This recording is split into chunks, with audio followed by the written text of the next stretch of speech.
Salut à tous, c'est pas facile de s'y retrouver sur le segment des smartphones Android à moins de 500 €. Du coup, je fais cette vidéo pour t'aider à choisir le bon smartphone parmi tout ce choix. Abonne-toi déjà à ma chaîne YouTube et à mes différents réseaux sociaux, Twitter, Instagram et TikTok. Ma vidéo sur quel smartphone Android choisir à moins de 500 €, c'est tout de suite sur TechNesh.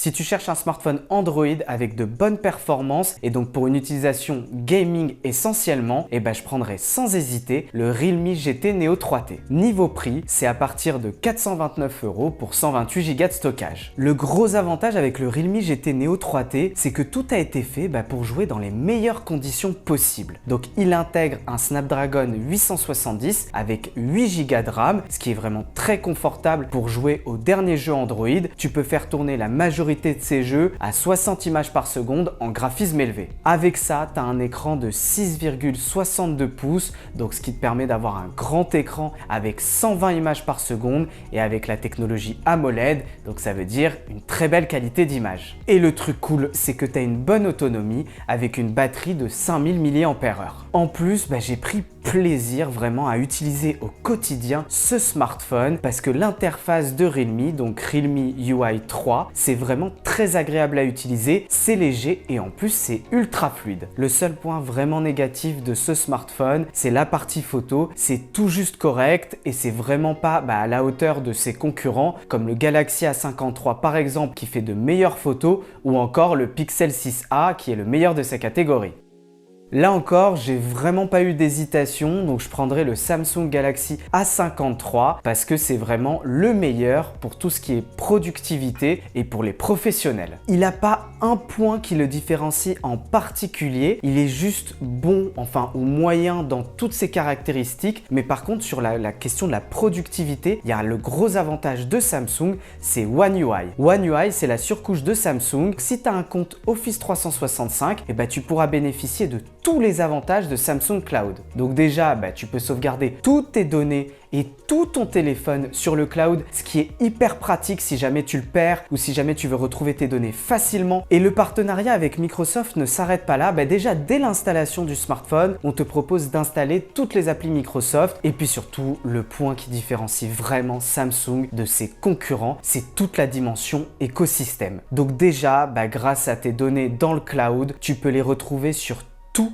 tes devices Samsung très facilement. Et en plus, avec cet écosystème, tu as des fonctionnalités exclusives, comme par exemple le partage de fichiers entre produits Samsung ou encore l'appairage vraiment très simplifié de certains produits, comme des écouteurs Samsung avec ton téléphone ou avec ton ordinateur Samsung. Bon, en gros, pour résumer, c'est très proche de ce que propose Apple, mais en partenariat avec Microsoft. Bon, par contre, le seul point vraiment négatif de ce Galaxy A53, c'est les performances qui sont vraiment à la traîne par rapport à ses concurrents. Décidément, j'ai vraiment eu aucune hésitation pour choisir mes smartphones. Donc cette fois-ci, dans le domaine de la photo, il n'y a même pas à hésiter une seule seconde, c'est le Pixel 6a de Google. Niveau prix, c'est à partir de 459 € pour 128 Go de stockage. Les photos de nuit et en basse luminosité sont vraiment de très bonne qualité et le traitement opéré par Google sur l'image est vraiment très bon. Tu as aussi le mode portrait qui est vraiment meilleur sur ce Google Pixel 6a que sur les smartphones des concurrents. Bon, il manque juste le téléobjectif et ça aurait été presque parfait. Bon, par contre, sur les autres points, t'es pas au niveau des concurrents. Déjà, tu as un écran avec seulement 60 images par seconde, alors que le Galaxy A53 ou encore le Realme GT Neo 3T ont 120 images par seconde. Mais surtout, le gros point négatif de cette gamme Pixel 6, ça concerne tous les modèles. Donc Pixel 6a, Pixel 6 et Pixel 6 Pro, c'est le capteur d'empreinte digitale. Alors c'est la catégorie où j'ai pas mal hésité, finalement j'en ai choisi un, c'est le Nothing Phone One qui me semble être le smartphone le plus équilibré, donc le plus polyvalent, même s'il a eu quelques soucis à sa sortie. Il coûte 469 € pour 128 Go de stockage et le premier truc génial avec ce smartphone, c'est le design. C'est la première fois qu'on peut vraiment reconnaître un smartphone parmi tous les autres smartphones Android. Il a un dos transparent avec un système de notification par lumière. Bon, c'est pas révolutionnaire, mais au moins ça change. Et en plus, le truc très cool, c'est qu'il a un bon écran avec des bordures symétriques. Je trouve le rendu vraiment très bon de ce Nothing Phone One. Et du coup, tout le reste est très équilibré. T'as un processeur Snapdragon 778G+, c'est pas aussi bon que le 870 du Realme GT Neo 3T, mais ça te suffira largement si tu utilises surtout tes applications et si tu n'as pas une utilisation gaming. Il a aussi une partie photo très correcte avec le capteur Sony IMX766 qui est un très bon capteur qui équipe pas mal de smartphones de cette gamme, voire plus haut de gamme parfois. Et apparemment, il a des résultats qui sont très proches du Pixel 6a, ce qui est très bien. L'autre point fort, c'est son interface qui est voulue la plus légère possible et apparemment, c'est l'interface la plus fluide actuellement sur Android.